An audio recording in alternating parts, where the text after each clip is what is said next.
శ్రీ నింబాద్రి లక్ష్మీనరసింహాయ నమః.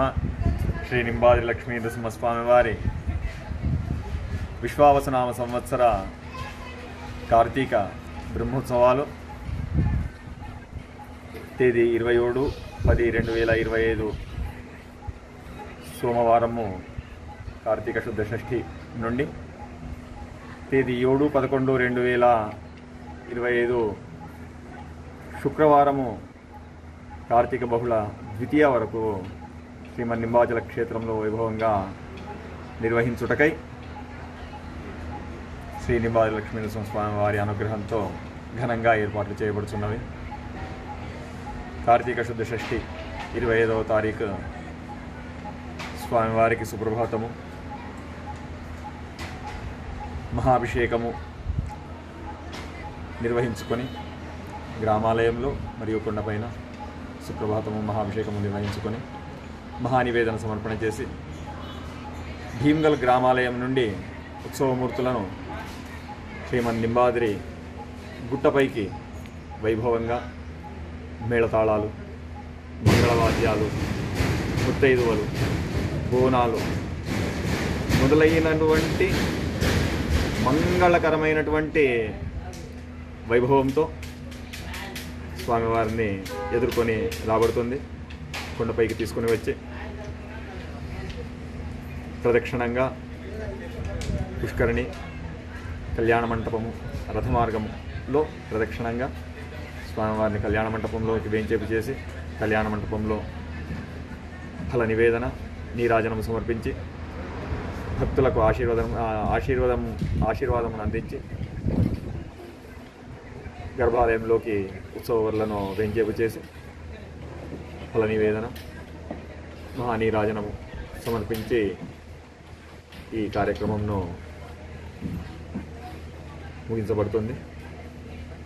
కార్తీక శుద్ధ సప్తమి 28/10/2025 మంగళవారము స్వామివారికి సుప్రభాతము, మహాభిషేకము గర్భాలయంలో నిర్వహించుకొని గర్భమందిరంలోనే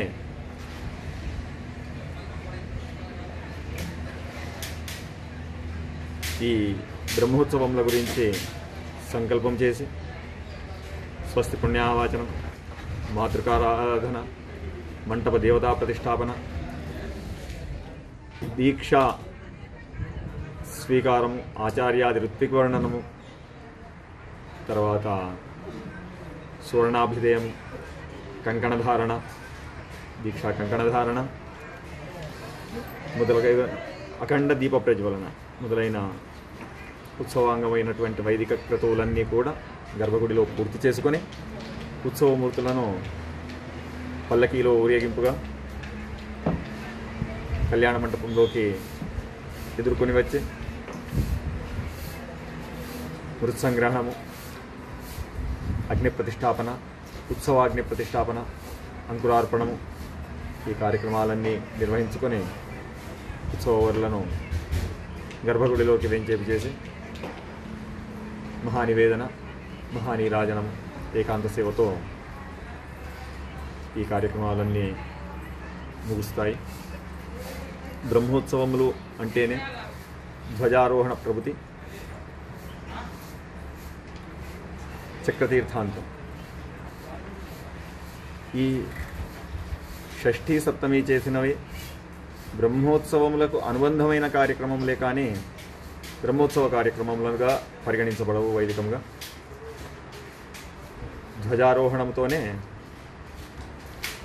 బ్రహ్మోత్సవం ఆరంభము అయినట్టుగా పరిగణించబడుతుంది. అటువంటి దివ్య కార్యక్రమం కార్తీక శుద్ధ అష్టమి బుధవారం రోజు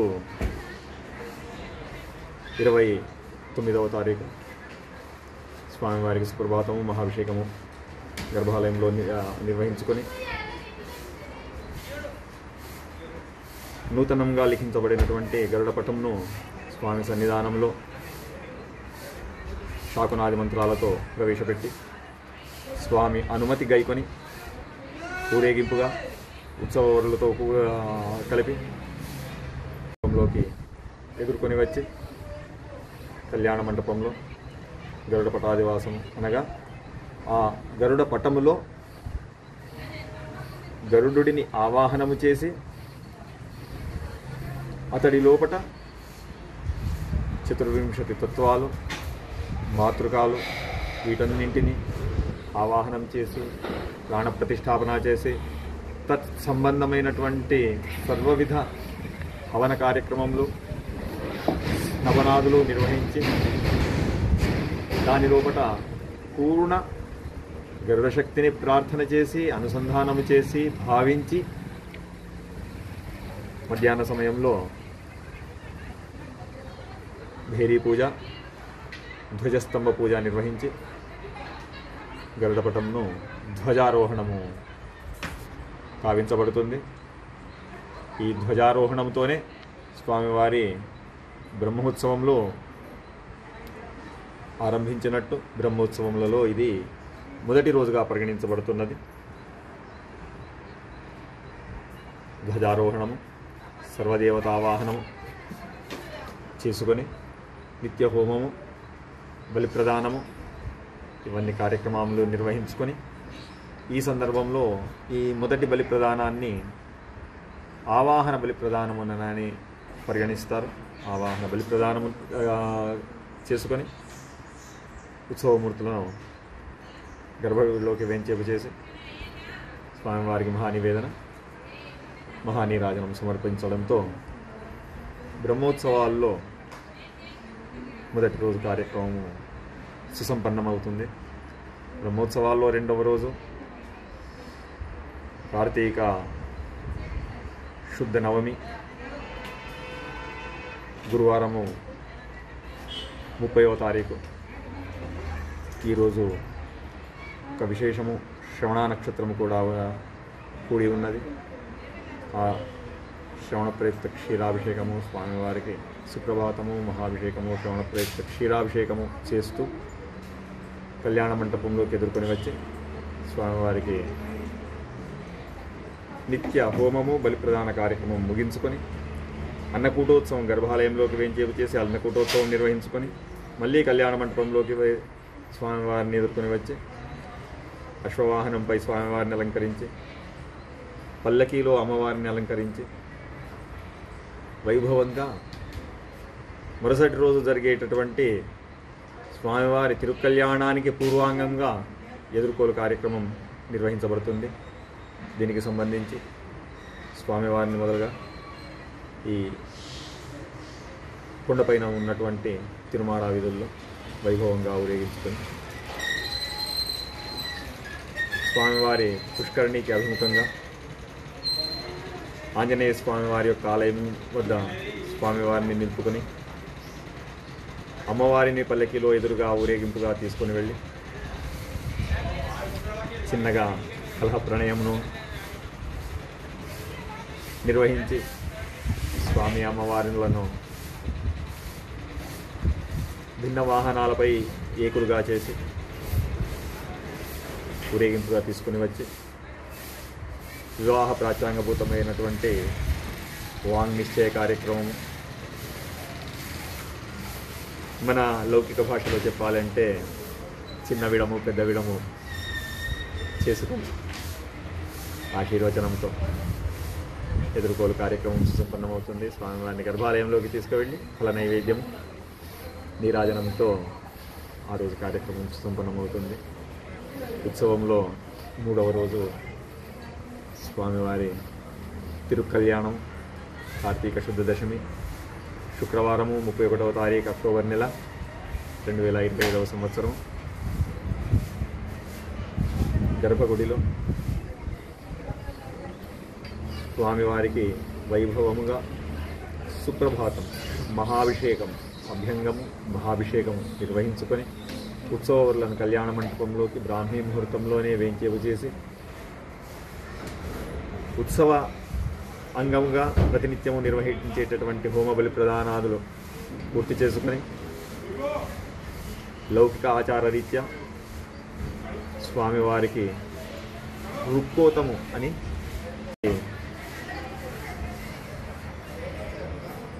ఫలదామూలాదులు సమర్పించి గర్భాలయంలోకి వేంచేపు చేసుకొని మూలవరులకు వైభవంగా తిరుకల్యాణోత్సవం ఏకాంతంగా గర్భాలయంలో నిర్వహించి మళ్ళీ ఉత్సవాలను స్వామివారి కళ్యాణ మంటపములకు తిరుమాడా వీధులుగా ఊరేగింపుగా తీసుకొని వచ్చి ధ్వజస్తంభ ప్రదక్షిణంగా కళ్యాణ మంటప పుష్కరిణి ప్రదక్షిణంగా కళ్యాణ వేదిక పైన ఆసీనం గావించి అభిజిన్ ముహూర్త సమయం లోపల స్వామివారికి తిరుకల్యాణోత్సవము ఆరంభించి వైభవముగా సమస్త భక్తుల యొక్క సమక్షంలో భక్తజనుల యొక్క మనస్సు ఆనందడోలికల్లో తేలియాడేటట్టుగా స్వామివారి కళ్యాణము నిర్వహించబడుతుంది. కళ్యాణం ముగియగానే కళ్యాణాంగమైనటువంటి లాజాహోమము మొదలైన వైదిక క్రతువులన్నీ పూర్తి చేసుకొని స్వామివారిని గర్భాలయంలోకి వేంచేపు చేసి మహానివేదన మహానీరాజనం సమర్పణ చేసుకొని తిరిగి మళ్ళీ కళ్యాణ మంటపంలోకి ఎదుర్కొని వచ్చి కళ్యాణ మంటపంలో నిత్య ఉపాసన సాయం ఉపాసన బలి ప్రదానము నిర్వహించుకొని ఉత్సవాలను గర్భాలయంలోకి వేంచేపు చేసి ఏకాంత సేవతో ఆనాటి కళ్యాణోత్సవ కార్యక్రమం సుసంపన్నమవుతుంది. ఉత్సవం 4వ రోజు కార్తీక శుద్ధ విద్య ఏకాదశి. ఈ ఏకాదశి ఈ సంవత్సరము దశమితో కూడి విద్య అయి ఉన్నందున భాగవత సాంప్రదాయులందరూ కూడా దీనిని ఉపవాసానికి పరిగణలోకి తీసుకోరు. తిథి ఏకాదశి ఉన్నా కానీ దశమితో కూడి ఉన్నది కనుక ఆ రోజు సామాన్యంగానే స్వామివారికి ఆరగింపు, భక్తులందరికీ కూడా తీర్థప్రసాదం అనేటటువంటిది ఉంటుంది.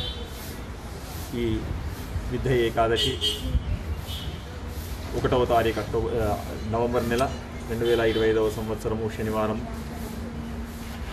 ప్రాతకాలంలోనే స్వామివారికి సుప్రభాతము మహాభిషేకము నిర్వహించుకొని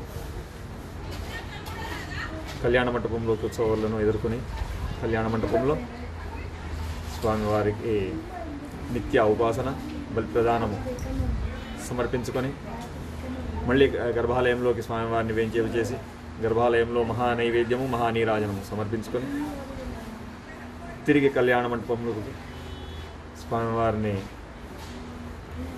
ధ్వజస్తంభ ప్రదక్షిణంగా వేంచేపు చేసి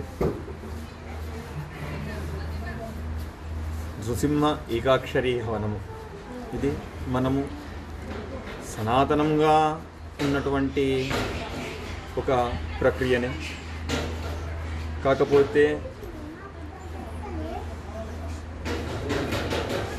వెనుక తరములలో అప్పుడు ఉన్నటువంటి సౌకర్యాల దృష్ట్యా ఈ నృసింహ ఏకాక్షరీ హవనాన్ని కొద్దిగా సంక్షేపంగా పూర్వీకులు చేసేవారు. దానిని సుమారు ఒక 25 సంవత్సరాల నుండి ఒక 1,50,000 ఆహుతితో ఆలయంలో నిర్వహిస్తున్నాము. స్వామివారి అనుగ్రహంతో ఈ సంవత్సరం నుండి దాన్ని 1,00,000 ఆహుతులు పూర్తి చేయాలి అనే ఒక సత్సంకల్పంతో సకల జనుల శ్రేయస్సు గురించి, లోక రక్షణార్థం గురించి ఈ బ్రహ్మోత్సవ సంకల్పమే స్వామివారిని జగత్ కుటుంబిన జగద్రక్షణార్థం అని చెప్పబడుతుంది. అంటే మనమందరము కూడా లింబాద్రి గుట్ట కిందికి వెళితే ఎవరెవరికి సంబంధం లేదు. లింబాద్రి కొండ పైకి వస్తే మనమంతా బంధువులమే, భక్తజనులమంతా కూడా బంధువులమే. అర్చకులతో మొదలు పెట్టుకొని స్వామి భక్తులందరూ కూడా. కారణమేమి అని అంటే ఈ భక్తులము మనము మాత్రమే కాదు, కాకపోతే మనం భావించుకోవడానికి ఇక్కడ ఒక ప్రాంతంలో కలుస్తున్నాం కనుక ఇది అని ఇందరమన అనుకోవడము. స్వామి ఆయనే జగన్మాత, జగత్పిత. ఈ జగత్తే ఆయన కుటుంబము. మనము చేసే ఉత్సవ సంకల్పమే స్వామి నీ జగత్ కుటుంబుడివైన నీ యొక్క ఈ కుటుంబము, ఈ జగత్తు రక్షణ గురించే నీకు ఈ కైంకర్యం సమర్పిస్తున్నాము. ఈ కైంకర్యమును స్వీకరించి ఈ కైంకర్య ఫలముతో ఈ జగత్తును రక్షణ చేయయ్యా అని ప్రార్థన. అదే ప్రార్థనతో ఈ సంవత్సరం నుండి ఈ నృసింహ ఏకాక్షరీ హవనం అనేటటువంటిది ఒక లక్ష సంఖ్యములకు పెంచుకోవాలనే ఒక సత్సంకల్పంతో ఆరంభం చేస్తున్నాం. ఆ కార్యక్రమము వైభవంగా ఆ సందర్భంలో జరుగుతుంది. నృసింహ ఏకాక్షరీ హవనం చేసుకొని సాయాహ్నికము సాయం ఉపాసన కూడా ముగించుకున్న తర్వాతనే 4వ రోజు ఉత్సవమూర్తులను గర్భగుడిలోకి వేయించేపు చేసుకొని ఫల నైవేద్యము మహానీరాజనము ఏకాంత సేవతో 4వ రోజు కార్యక్రమాలు సంపన్నమవుతుంది. 5వ రోజు ఇది ఉపవాస ద్వాదశి. భాగవత సాంప్రదాయంలో దశమితో కూడినటువంటి ఏకాదశి ఉపవాసానికి నిషేధము, ద్వాదశితో కూడినటువంటి ఏకాదశికి ఉపవాసమునకు అర్హత ఉంటుంది. ఈ ద్వాదశి కొన్ని ఫలాలు ఏకాదశితో కూడి ఉంటుంది కనుక ఈ ద్వాదశి ఉపవాస ద్వాదశి. ఈ ఉపవాస ద్వాదశికి ఆషాఢ శుద్ధ ఏకాదశి రోజు ఏదైతే యోగనిద్రలోకి స్వామివారు పవళించినారో ఈ కార్తీక శుద్ధ ఏకాదశి అంటే ఈ సంవత్సరం ఈ ఉపవాస ద్వాదశి రోజు స్వామివారి ఆ చాతుర్మాస్య దీక్ష అనేటటువంటిది సమాప్తి అవుతుంది. ముగించుకొని సాయాహ్నంలో స్వామివారిని కళ్యాణ మండపంలోకి ఎదుర్కొని వచ్చి నిత్య ఉపాసనము బలి ప్రదానము సమర్పించుకొని గర్భాలయంలోకి వేంచేపు చేసి ఏకాంత సేవతో ఈ 6వ రోజు కార్యక్రమము సుసంపన్నమవుతుంది. 7వ రోజు వైకుంఠ చతుర్దశి. సాంకేతికంగా ఈ సంవత్సరము ఉత్సవంలో 6వ రోజే సాయాహ్నంలో చతుర్దశి వ్యాప్తి ఉన్నందున పంచాంగరీత్యా సాంకేతికంగా వైకుంఠ చతుర్దశి. కానీ మన స్వామివారి భక్తులందరికీ కూడా వైకుంఠ చతుర్దశి అని అంటే మరుసటి రోజు స్వామివారి దివ్య రథోత్సవము అనేటటువంటిదే ఒక ఏర్పాటు. అందుకని మనం వైకుంఠ చతుర్దశి అని ఉత్సవంలో 7వ రోజునే పిలుచుకుంటూ ఉంటాము. కొన్ని సందర్భాల్లో అది త్రయోదశి పైన కూడా వస్తుంది, 6వ రోజు కూడా వస్తుంది. కానీ మన భక్తుల భావనలో వైకుంఠ చతుర్దశి ఉత్సవంలో 7వ రోజు. ఈ వైకుంఠ చతుర్దశి స్వామివారికి సుప్రభాతము మహాభిషేకం నిర్వహించి వైభవంగా పుష్పాలంకృతులను చేసి మూలవర్లను ఉత్సవవర్లను కళ్యాణ మండపంలోకి ఎదుర్కొని వచ్చి నిత్య ఉపాసనము బలి ప్రదానము ముగించుకొని గర్భాలయంలోకి వేంచేపు చేసి నైవేదన మహానీరాజనం సమర్పించుకొని మళ్ళీ కళ్యాణ మండపంలోకి ఎదుర్కొని వచ్చి వైభవంగా స్వామివారి యొక్క నృసింహ ఏకాక్షరీ హవనము సాయంత్రము జరిపేటటువంటి దీపోత్సవ తర్వాత ఉత్సవంలో 7వ రోజు జరిపేటటువంటి రథ ప్రోక్షణ కార్యక్రమముల గురించి స్వామివారిని అలంకరించుకొని సాయాహ్న సమయంలో దీపోత్సవం రథ వీధిలోనే దీపోత్సవం నిర్వహించుకొని రథమునకు పుణ్యాహవాచన జలంతో ప్రోక్షణ చేసి తర్వాత ఈ కళ్యాణ మంటపము పుష్కరిణి ప్రదక్షిణగా స్వామివారు సీతానగరం పైకి ఉద్యానవనోత్సవంగా దీపాలంకరణ సేవగా వేంచేపు చేస్తారు. అక్కడ స్వామివారిని ఊయలలో ఆశీనులను గావించి ఊంజల్ సేవ నిర్వహించి సంతానార్థులకు స్వామివారి యొక్క ఆశీస్సులను అందజేసి గర్భాలయంలోకి వేంచేపు చేసుకునే ఏకాంత సేవతో 7వ రోజు కార్యక్రమాలు సంపన్నమవుతాయి. బ్రహ్మోత్సవాల్లో 8వ రోజు స్వామివారి అశేష భక్తులు సంవత్సరంగా ఎదురు చూసేటటువంటి స్వామివారి దివ్య రథోత్సవము జాతర. ఈ సందర్భంగా స్వామివారిని గర్భాలయంలో సుప్రభాతము, మహాభిషేకము,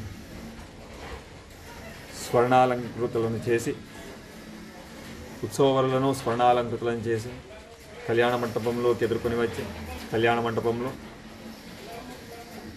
నిత్య ఔపాసనము, బలి ప్రదానము ముగించుకొని తిరిగి గర్భాలయంలోకి వెంచేపు చేసి గర్భాలయంలో ధ్రువమూర్తి యొక్క విశేష సన్నిధానమును తిరిగి ఈ సన్నిధానమును ఉత్సవ ఆరంభ దినములోనే ప్రార్థిస్తాము. అయినా కూడా తిరిగి స్వామివారి రథోత్సవం రోజు మూలవరుల యొక్క విశేష సన్నిధానమును ఉత్సవవరులలో ప్రార్థించి భావించి స్వామివారిని వైభవంగా పుష్పాలంకృతులను చేసినటువంటి యానంలో స్వామివారి రథవీధికి ధ్వజస్తంభ ప్రదక్షిణగా ఎదుర్కొని వచ్చి రథమునకు, దివ్యరథ విమానమునకు పుణ్యాహవాచనము, తర్వాత తత్వన్యాస, మాతృకాన్యాస, ప్రాణప్రతిష్ఠాది వైదిక క్రతువులు, హవి సమర్పణ, పూర్ణాహుతి సమర్పణ, రథ బలి సమర్పణ, ఇవన్నీ కార్యక్రమంలో నిర్వహించుకొని రథప్రోక్షణ గావించి ఉత్సవరులను రథారూఢులను చేసి రథ విమానంలో అలంకరించి రథబలి కార్యక్రమం ముగించి అశేష భక్తులు, అధికారులు, నాయకులు, ఆర్తులు, అర్చకులు ఇందరి సమక్షంలో స్వామివారిని వైభవంగా స్వామివారి రథవీధిలో రథభ్రమణం గావించి మళ్ళీ యథాస్థానమునకు తీసుకొని వచ్చి రథము పైననే ఫల నైవేదన, మహానీరాజనము సమర్పించుకొని స్వామివారి భక్తులకు ఈ రథభ్రమణ సమయంలో ఆ రథమునకు అలంకరించిన స్వామి సేవలో వాడిన పుష్పాదులను ఒక క్రమ పద్ధతిలో భక్తులు భక్తి ఉత్సాహంలో విషయ పరిజ్ఞానము పూర్తిగా లేక ఆ రథము పైననే పడి స్వామి యొక్క ప్రసాదంగా స్వామి పుష్పాలను తీసుకోవడము అనేటటువంటి ఒక చిన్న దురాచారం మన లోపల ఉన్నదయ్యా. అలా కాదు. ఎప్పుడే కానీ ఏ స్థానంలోనే కానీ ప్రసాదము అనేటటువంటిది గురుమార్గముగా వస్తేనే పరమాత్ముడు ఆ ప్రసాద ఫలాన్ని అనుగ్రహం చేస్తాడు. గురుమార్గంగా కాకుండా దుర్మార్గంగా కానీ తీసుకుంటే దాని ఫలం అనేటటువంటిది పూర్తిగా దొరకదు. అయినా కూడా మన నింబాద్రి స్వామి ఎంత కరుణా సముద్రుడు అని అంటే నువ్వు ఆ రకంగా తీసుకుపోయిన ప్రసాదంతోనైనా నీకు ఫలం కలిగినట్టుగా కనిపిస్తుంది. కానీ స్వామి దివ్య రథ విమానమును పైన బలత్కారముగా అలంకరించబడినటువంటి పుష్పాలను లాగుకొనిపోయినటువంటి పాపము కూడా మన ఖాతాలో జమ అవుతున్నది. కనుక స్వామి ఆ పాప ఫలమును మన మీద వేయకముందే మనం ఆ దురాచారాన్ని ఆపుకొని అర్చకులము దానికి తగ్గట్టుగా మీ భక్తులకు ఇళ్ళవేళలా మీ క్షేమము కోరి మీకు స్వామి అనుగ్రహము, స్వామి తీర్థ ప్రసాదాలు అందజేయడానికి మాత్రమే స్వామి కైంకర్యం తర్వాత మేమున్నామయ్యా. మొదలు స్వామి కైంకర్యం అది అయ్యింది అని అంటే మీరే మాకు ఖచ్చితంగా క్రమ పద్ధతిలో దానికి భక్తులందరికీ అందజేసేందుకు ఏర్పాట్లు చేస్తున్నాం. ఆ ప్రసాదం స్వీకరించండి. తర్వాత స్వామివారిని గర్భాలయంలోకి వెంచేపు చేసి మహానివేదన, మహానీరాజనం సమర్పణతో స్వామి యొక్క దివ్య రథోత్సవ కార్యక్రమం సుసంపన్నమవుతుంది. మళ్ళీ స్వామివారిని కళ్యాణ మండపంలోకి ఎదుర్కొని వచ్చి సాయం ఉపాసనము, బలి ప్రదానము చేసుకొని మళ్ళీ గర్భాలయంలోకి తీసుకుని వెళ్ళి నీరాజనము ఏకాంత సేవతో ఈ బ్రహ్మోత్సవాల్లో 8వ రోజు కార్యక్రమము సుసంపన్నమవుతుంది.